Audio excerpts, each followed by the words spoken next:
story about a boy named Sam. And I gotta warn you, it's kinda fucked up.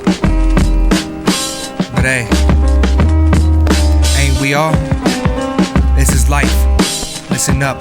Sam was a young man with a past, but didn't let that shape him. Mom and dad, all he wanted he had, but didn't take him where he wanted to be. He was always seeking a fleeting illusion. No shrink could ever get in his mind without being left in confusion. Sam always knew he wasn't like the rest of the kids in class. The last girl who tried to talk to him just stepped in the glass. He lived in a shell, but I can't blame the guy. What else could he do? I'll be silent too, living in a world with people like you. The jocks in the class acted like he was a freak of nature, living in a world of broken poses where the words were unforgiven. Stabbed into him and watched him bleed, internally hurting. Outside he was cold, but inside he was eternally burning. He kept a notebook, nobody ever knew what it said. In fact, no one would ever read it until he was gone and dead. Inside his head, so many things kept begging to act on occasion. Thought he could let them bleed out, so the razor opened abrasions. One day he met a girl named Jenny, a new kid in class. Wasn't too much to look at if you define that by having an ass. She was shy and like him, no words escaped from her lips. Looking down on the ground, her hands always behind her hips.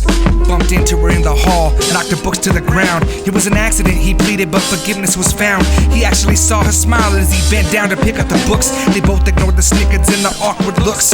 For the first time in a long time, he looked into her eyes and actually smiled too. Hell, even he was surprised. They hung out a few times, reading books and exchanging laughs. But it seemed too good to be true. Who knew what would happen if the kids in class knew about the budding romance? And sure enough, someone saw. Decided to tell the jackasses who acted like they were the law. They were harassed repeatedly, physically, mentally, and verbally beaten. Sam hated to see Jenny's eyes, the tears always leaking. Until the day came when Sam had finally had enough of this shit. The jocks had finally crossed the line, they were gonna pay for this shit. So he wrote a note in his book and grabbed a gun from his dad's closet. Remember the combination, saw him change it when he bought it. His backpack was heavy, he had fear in his heart. But what was left of the light inside had finally gone dark. He paused outside the class and took a deep breath and grabbed the gat. Took off the safety, turned and stepped inside of the class. He saw them all gasp in fear as he pointed the gun right at the jock's face. Let's see them now, there'll be no more making fun. He unloaded 4 rounds, the rest of the class hit the ground. Stepped right up to the faces, he wasn't fucking around.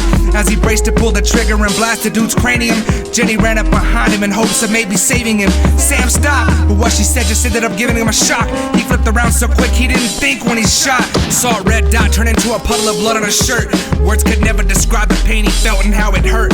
Jenny dropped to the floor and Sam followed suit. There was only 1 round left in his Glock to shoot. So as he leaned to give Jenny their first kiss on the mouth, he shot that bullet through his brain and braced to head down south. The authorities arrived on the scene, media surrounding the yellow tape. Parents in tears, who could ever see this being their fate? They all survived except for Sam and Jenny together in death. Kinda like a fucked up version of Romeo and Juliet. Flowers were placed for Jenny as the world tried to understand. No memorial service could ever explain what they had at hand. Sam was dismissed as a kid with some kind of mental illness, but they had to look inside his notebook to find the real shit. Come to find out, he ripped out all the pages and burned number 1. It was the one he wrote before he had decided he was done. Dear Jenny, I hope one day you'll get to read this. I'll put it in my room. You know the place I told you that you could see this? I bet by now the whole world thinks I'm a terrible person. They'll never see the pain that we went through. They'll never feel the hurting. I'm gonna tell you something I never told any other human. I love you, Jenny, and this was my only way of proving. Nobody talks to you the way they did. I'm sorry they had to pay. Your tears were too much for me, there was nothing more to say. I just wish I could've lived on, I would've married you. And anywhere you wanted to go, I would've carried you. I'm sorry if this letter sounds a bit too cliche. I'm not the kind of guy who writes this stuff, so what can I say? I love you, my angel, I hope one day we'll meet again. But no matter what, I love you until the very end. The letter was never released past the ears of the police chief. It was too much for anyone to possibly read or speak. Jenny's face became an icon for gun control in the nation, and Sam's parents live in shame of what became of their creation. Who would have ever seen this coming? How could we ever prepare? Ignorance is a cancer that spreads when you're completely unaware. It's easy to point the finger and blame, but no one admits it. The government calls it a crisis and acts like they never did shit to provoke it. They just want their agendas completed and won't stop until the opposition is dead and defeated. I need you to remember this sad story of Sam and Jenny in your heart. Otherwise we'll meet our demise before we ever even start.